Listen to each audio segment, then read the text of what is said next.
시청자 여러분 안녕하십니까. 황셰프의 요리교실입니다.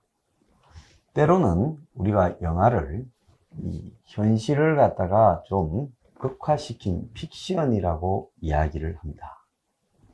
그래서 대부분 영화는 영화적 과장을 위해서 현실을 극단적으로 묘사해서 악인은 더 악인으로, 착한 사람은 또 절대적으로 선하게, 그래서 영화는 극적인 재미를 추구하기 위해서 현실을 훨씬 이렇게 정폭시킨 과장 효과가 있다고 합니다. 최근에 이 대장동 게이트 하천대유 사태가 나면서 이것이 속세를 뒤집어 버렸어요. 현실이 영화보다 더하다. 그런데 영화 아수라가 요즘 재소환되고 있습니다. 그래서 성남 곳곳에 아수라 현수막이 붙고 있고요. 그리고 넷플릭스에서 아수라가 영화 순위에서 4등까지 올라갔어요. 만들어진 지가 5년도 넘은 영화입니다. 그래서 당시 아수라가 만들어졌을 때 이 영화 아수라가 현실을 너무 악의 다툼의 지옥 같은 상황으로 묘사했다.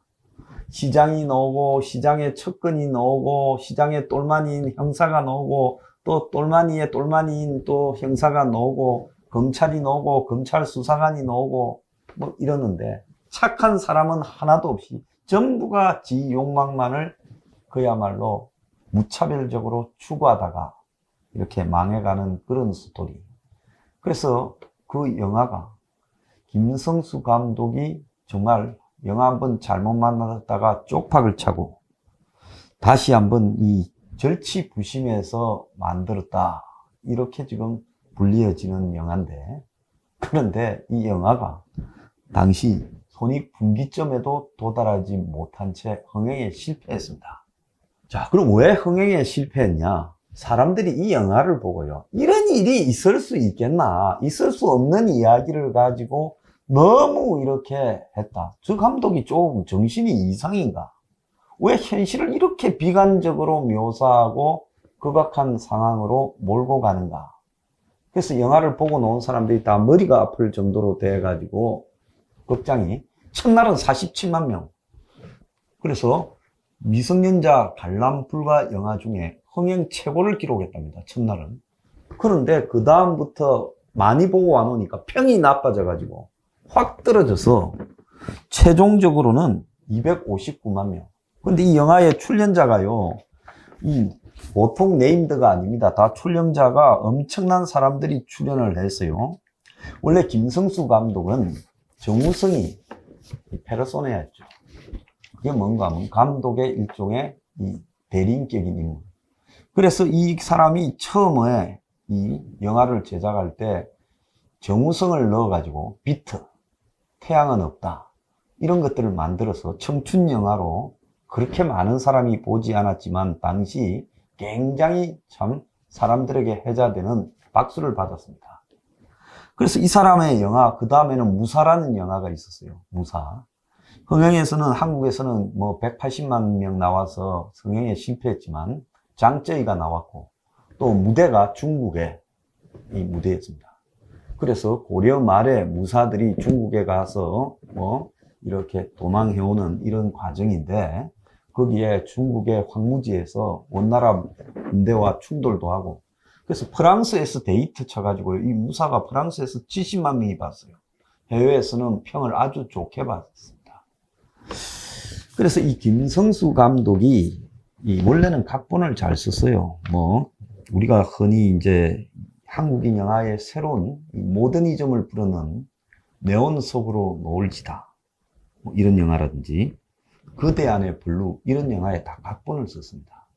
그래서 김성수 감독이 박강수, 뭐 여균동, 이연선 등 80년대 중후반에 90년대 초반에 한국 영화의 전성기에 이들 젊은 감독들과 함께 한 축을 이루었던 사람입니다.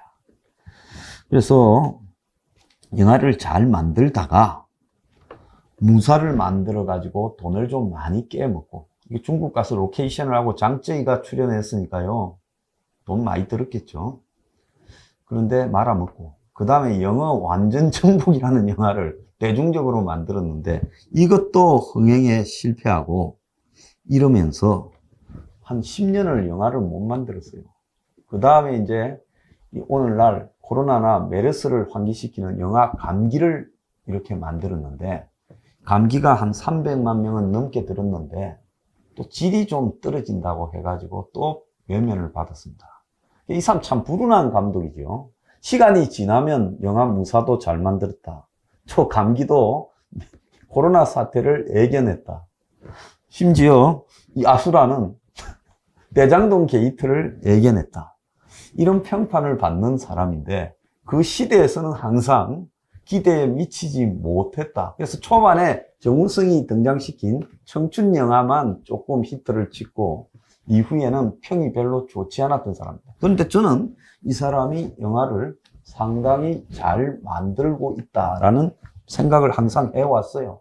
그래서 이 아수라를 저는 유료 채널 캐치온에서 그때 2017년인가 봤던 기억이 납니다. 그때 이 영화를 제가 쭉 봤는데, 야, 한국 영화가 느와르는 있지만 이 영화는 완전 느와르 중에서 최고의 하드 보일드다. 그러니까 이 느와르는 원래 비관적인 세계관을 담아야 됩니다. 느와르 영화가 해피엔딩으로 끝나면요, 그건 느와르는 느와르가 아니에요. 그 다음에 느와르 영화에는 착한 놈, 좋은 놈이 없습니다. 다 나쁜 놈이어야 돼요. 그래서 정말 정통파 한국 느와르 영화다 라고 저는 좋게 생각했는데 사람들은 평이 다 안 좋더라고요. 그런데 이제 가장 문제를 많이 지적당한 게 안남시의 시장이라고 놓은 이 박승배라는 인물.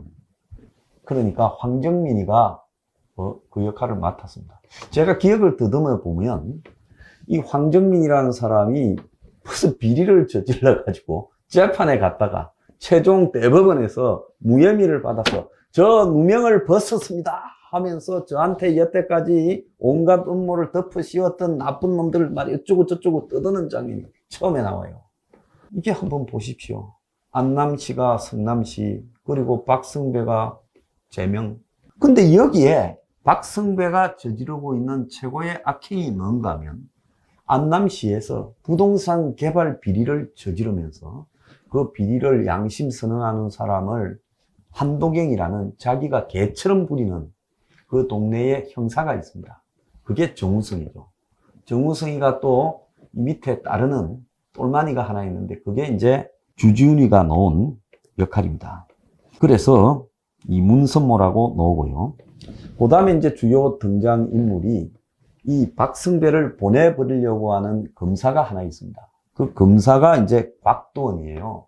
그 검사 밑에 또 악질 수사관이 하나 있는데 그 사람이 정만식이에요. 요즘 다 뜬 사람이죠. 이때만 해도 크게 뜨지는 못했던 사람들. 자, 그런데 여기 착한 사람이 하나도 없어요. 박승배를 집어넣으려고 하는 이 검사도 김차인이라고 노는데 이것도 천하의 말종이에요. 수단과 방법을 안 가리고 쳐넣으려고 하는 그야말로 말종이고 그 밑에 있는 수사관도 말종이고 그러니까 누가 더 나쁜 놈인가를 헤아릴 수 없는 지옥도를 연출하는 부분이다라고 봐야 됩니다. 나중에 박승배의 오른팔을 정우성이가 그러니까 이 한도경이라는 형사가 죽여버리고 그 장례식에서 이제 마지막 남투극이 벌어지고 그러는 데서 끝나는데요. 자, 이 아수라가 정말로 일개 시장이 한 시에서 저렇게 시를 주무르면서 악행을 저지르고 그리고 이 건달들을 배후에 끼고 또 경찰을 움직여서 건달들을 움직이고 그리고 살인을 사주하고 이렇게 할 수 있을까? 그게 한국적이지 못하다. 어떻게 감독은 저렇게 나쁜 것들을 다 짜내가지고 이야기를 했을까?